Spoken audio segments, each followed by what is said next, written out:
କାଳିନ୍ଦୀ ରାଜ୍ୟରେ ଚନ୍ଦ୍ର ନାମକ ଜଣେ ମେଷପାଳକ ଥିଲେ।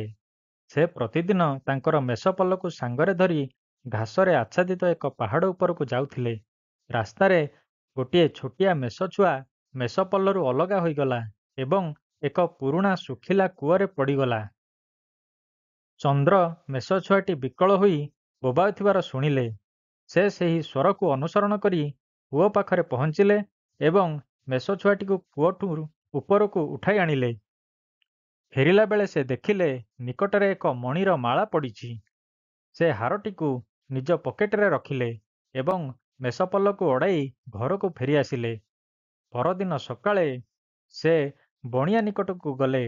ବଣିଆ ହାରଟିକୁ ଚାହିଁ କହିଲେ, ଚନ୍ଦ୍ର, ତୁମକୁ ବହୁତ ମୂଲ୍ୟବାନ ଜିନିଷ ମିଳିଛି। ଏହାର ମୂଲ୍ୟ ଅତି କମରେ 25,000 ବାରହା ହେବ। ଚନ୍ଦ୍ର ଏହାକୁ ସୁରକ୍ଷିତ ସ୍ଥାନରେ ଘରେ ରଖିଲା ଏବଂ କେହି ଯୋଗ୍ୟ ବ୍ୟକ୍ତି ମିଳିଲେ ବିକ୍ରି କରିବା ପାଇଁ ଅପେକ୍ଷା କରି ରହିଲା। ସପ୍ତାହକ ମଧ୍ୟରେ ଚନ୍ଦ୍ରର ମେଷଗୁଡ଼ିକ ଗୋଟି ଗୋଟି ହୋଇ ମୃତ୍ୟୁବରଣ କଲେ।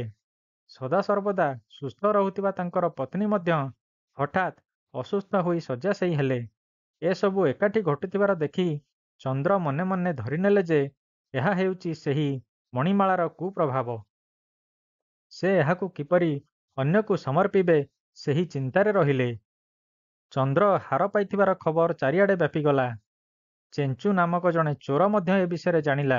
ଦିନେ ରାତିରେ ଚନ୍ଦ୍ର ଶୋଇଥିବା ବେଳେ ସଁ ସଁ ହେଲା ପରି ଶବ୍ଦ ଶୁଣିବାକୁ ପାଇଲା। ସେ ମନେ ମନେ ଜାଣିଦେଲା ଯେ ବୋଧହୁଏ ଚୋର ଘରେ ପଶିଛି ଏବଂ ହାରଟି ଖୋଜୁଛି। ସେ ମନେ ମନେ ଭାବିଲା ଯେ ଏବେ ସେ ହାରରୁ ପ୍ରଭାବରୁ ମୁକ୍ତି ମିଳିଯିବ। ତେଣୁ ସେ ନିଦରୁ ଉଠିଲା ନାହିଁ, ଜାଣିଶୁଣି ଆଖି ବୁଜି ପଡ଼ି ରହିଲା। ଚେଞ୍ଚୁ ହାରଟି ଦେଖି ଆନନ୍ଦିତ ହୋଇଗଲା। ସେ ତୁରନ୍ତ ତାର ପୁରୁଣା ଛପର କରାଯାଇଥିବା ସ୍ଥାନକୁ ଗଲା। ସେଠାରେ ହାରଟି ଲୁଚାଇ ଦେଲା। ଚେଞ୍ଚୁ ଏବଂ ତାର ସାଙ୍ଗସାଥୀ ସେଠାରେ ଲୁଚି ରହୁଥିଲେ। ହାର ତୁରନ୍ତ ତାର କୁପ୍ରଭାବ ଦେଖାଇଲା। ଚୋରମାନେ ହାର ପାଇଁ ତା ସହିତ ଗଣ୍ଡଗୋଳ ଆରମ୍ଭ କରିଦେଲେ।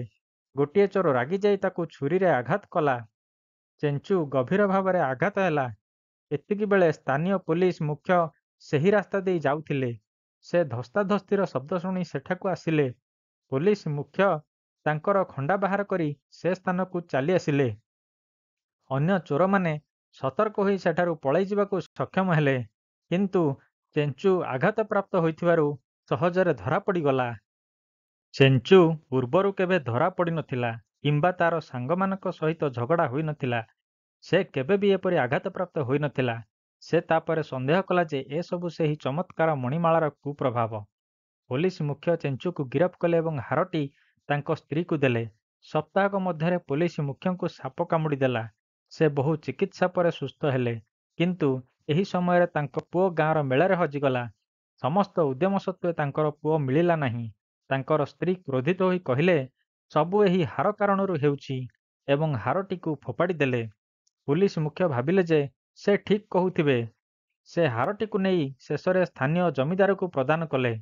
ହାର ପ୍ରଦାନ କରିବା ପରେ ପରେ ସଙ୍ଗେ ସଙ୍ଗେ କଟୁଆଳ ତୁରନ୍ତ ତାଙ୍କର ହଜିଯାଇଥିବା ପୁଅକୁ ଖୋଜି ଆଣିଲେ।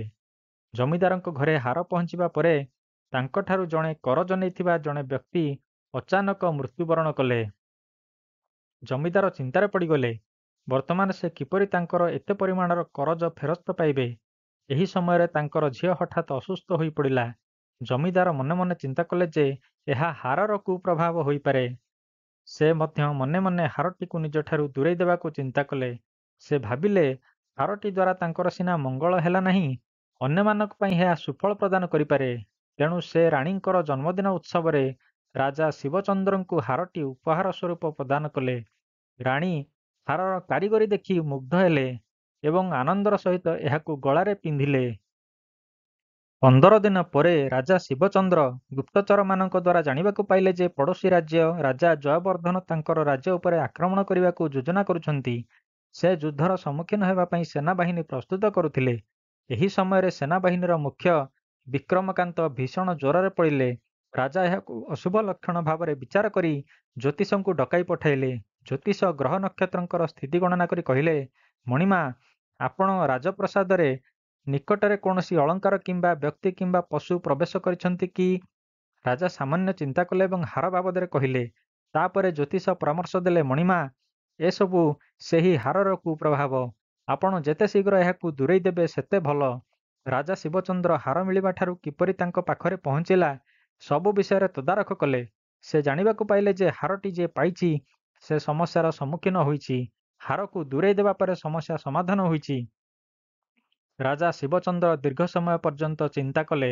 ତାପରେ ତାଙ୍କର ବନ୍ଧୁ ସାଗର ଭୂଷିତଙ୍କୁ ହାରଟି ପ୍ରଦାନ କଲେ। ରାଣୀ ଏହି ନିଷ୍ପତ୍ତି ବିଷୟରେ ପ୍ରଶ୍ନ କରି କହିଲେ, ମଣିମା, ଯେ କେହି ଏ ହାରଟି ଧାରଣ କରିଛି ସେ ଅସୁବିଧାର ସମ୍ମୁଖୀନ ହୋଇଛି। ଆମ୍ଭେମାନେ ମଧ୍ୟ ଏହାର କୁପ୍ରଭାବ ଅନୁଭବ କରିଛନ୍ତି। ଏକଦା ଆପଣଙ୍କର ବନ୍ଧୁ ସାଗର ଭୂଷିତ ଥିଲେ ଜଣେ ବଡ଼ ସାମୁଦ୍ରିକ ବ୍ୟବସାୟୀ। ତାଙ୍କର ଜାହାଜ ସମୁଦ୍ରରେ ବୁଡ଼ିଗଲା ଏବଂ ଫଳସ୍ୱରୂପ ତାଙ୍କର ବହୁତ କ୍ଷତି ହେଲା। ତାଙ୍କ ଉପରେ ଏବେ କରଜର ବୋଝ ଲଦା ହୋଇଛି ଏବଂ ସେ ମଧ୍ୟ ଅସୁସ୍ଥ ହୋଇପଡ଼ିଛନ୍ତି। ତାଙ୍କର ଏହି ଦୁରାବସ୍ଥା ସମୟରେ ତାଙ୍କୁ ହାରଟି ପ୍ରଦାନ କରିବା ଉଚିତ ହେବ ନାହିଁ। ଆପଣ ରାଜା ଭାବରେ ଯଥେଷ୍ଟ ଖ୍ୟାତି ଅର୍ଜନ କରିଛନ୍ତି। କେତେ ବଡ଼ ବିପଦରେ ମଧ୍ୟ ଆଦର୍ଶର ପଥ ଛାଡ଼ିନାହାନ୍ତି। ଯାହା ଠିକ୍ ତାହା କରନ୍ତୁ ଏବଂ ଆପଣଙ୍କର ପ୍ରିୟ ବନ୍ଧୁଙ୍କର କ୍ଷତି କରନ୍ତୁ ନାହିଁ। ରାଜା ଧୈର୍ଯ୍ୟର ସହିତ ରାଣୀଙ୍କ କଥା ଶୁଣିଲେ। ଉତ୍ତରରେ କେବଳ ଟିକିଏ ହସିଦେଲେ। ପରଦିନ ସେ ବନ୍ଧୁ ସାଗର ଭୂଷିତଙ୍କୁ ଡାକି ତାଙ୍କୁ ହାରଟି ପ୍ରଦାନ କଲେ। ମାତ୍ର କେତେଦିନ ମଧ୍ୟରେ ସେନାବାହିନୀଙ୍କର ମୁଖ୍ୟ ସୁସ୍ଥ ହେଲେ ଏବଂ ଶତ୍ରୁ ଆକ୍ରମଣର ମୁକାବିଲା ପାଇଁ ପ୍ରସ୍ତୁତ ହେଲେ। କେତେକ କାରଣରୁ ରାଜା ଜୟବର୍ଦ୍ଧନ ମଧ୍ୟ ଆକ୍ରମଣର ଯୋଜନା ବାତିଲ କଲେ। କେବଳ ସେତିକି ନୁହେଁ, ବିସ୍ମୟକର ଭାବରେ ସାଗର ଭୂଷିତଙ୍କର ବ୍ୟବସାୟ ଯାହାକି କ୍ଷୁଦ୍ର ଆକାରରେ ଆରମ୍ଭ ହୋଇଥିଲା ଧୀରେ ଧୀରେ ବୃଦ୍ଧି ପାଇଲା। ସେ ତାଙ୍କର ପୂର୍ବ ଗୌରବ ଓ ପ୍ରତିପତ୍ତି ଫେରି ପାଇଲେ।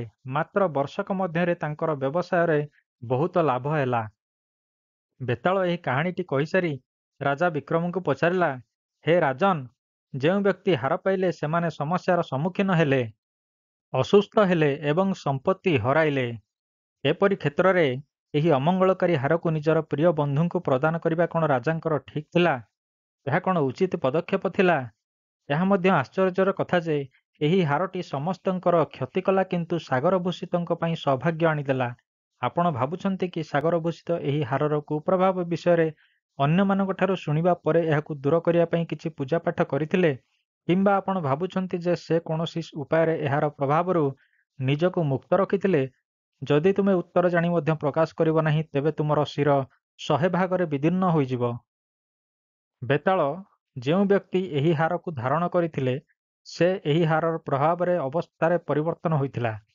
ସୁସ୍ଥ ବ୍ୟକ୍ତିମାନେ ଅସୁସ୍ଥ ହୋଇପଡ଼ିଥିଲେ ଏବଂ ଯେଉଁମାନେ ପ୍ରତିପତ୍ତିଶାଳୀ ଥିଲେ ସେମାନଙ୍କର ସୁଖ, ସମ୍ପତ୍ତି, ଧନହାନି ହୋଇଥିଲା।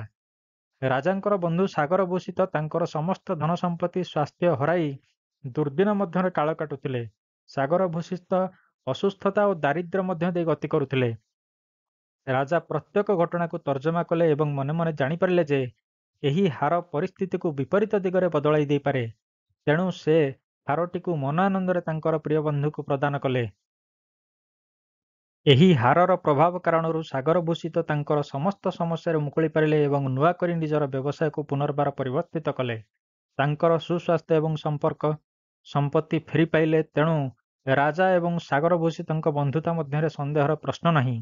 ରାଜା ବୁଝି ବିଚାରି ଏପରି ପଦକ୍ଷେପ ନେଇଥିଲେ। ସାଗର ଭୂଷିତ ଏହାର କୁପ୍ରଭାବରୁ ମୁକ୍ତ ହେବା ପାଇଁ କୌଣସି ପୂଜାପାଠ କରିନଥିଲେ। ରାଜା ବିକ୍ରମ ମନଭଙ୍ଗ କରି ଏହି ପ୍ରଶ୍ନର ଉତ୍ତର ଦେବା ମାତ୍ରେ ଶବସ୍ଥିତ ବେତାଳ ଅଦୃଶ୍ୟ ହୋଇଗଲା ଏବଂ ପୁନର୍ବାର ବୃକ୍ଷରେ ଚଢ଼ି ଓଲଟା ଝୁଲି ପଡ଼ିଲା।